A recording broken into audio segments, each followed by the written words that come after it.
crazy. Good afternoon, everyone.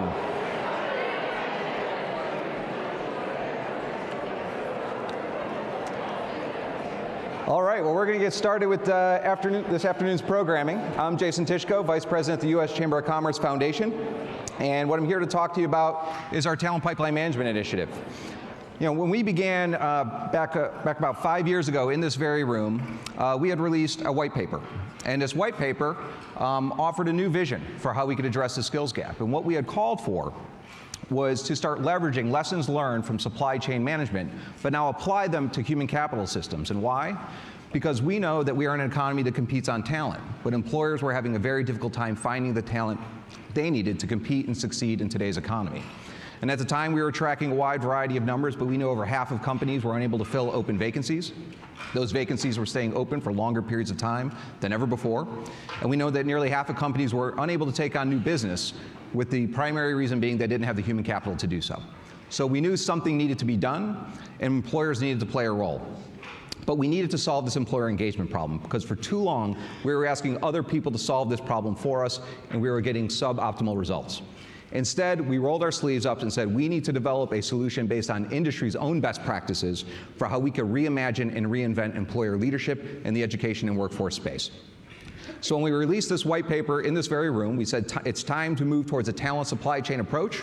And why that's important is it moves the employer from the advisor role to the end customer role.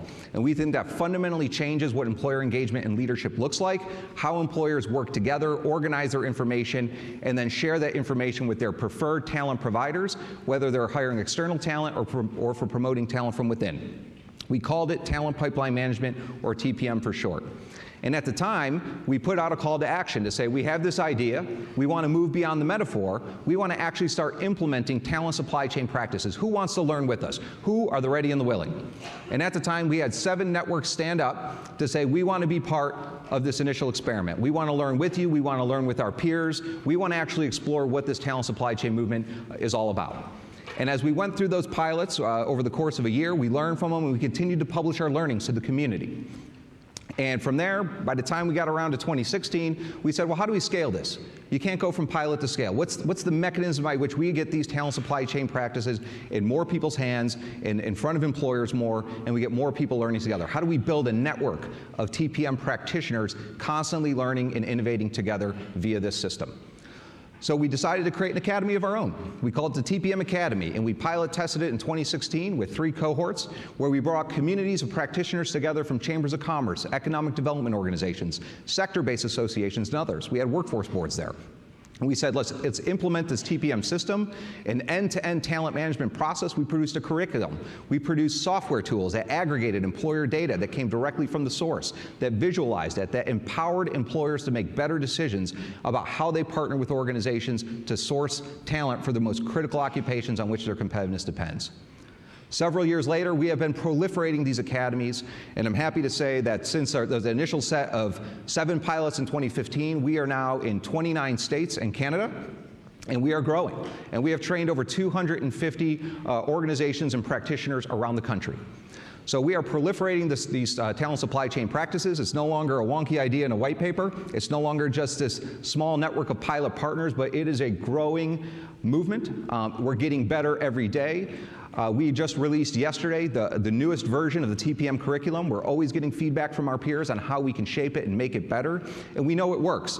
We've kicked the tires on it. It's proven to be successful. We have a wide variety of case studies and stories that we're making available, and we want to make this bigger, better, faster. So we have a lot of ideas for how to do that, but we want to be able to also share with you some of that storytelling so you can understand how this TPM system in theory works. I'm good at providing that, but you want to hear from the practitioners. What I want to leave you with is a sense of when you think about the biggest workforce challenges of our times, I would suggest to you that hope is not a strategy, but TPM is. So with that, don't take it from me. I want you to learn from someone who's actually done this on the ground, who's implemented the system, what it has meant to them, how it's changed their thinking, and the kind of results it started to yield. So I would like at this point in time to welcome up to the stage our friends from Kentucky. We have Steve Rudolph from Baptist Health, who's going to tell his story.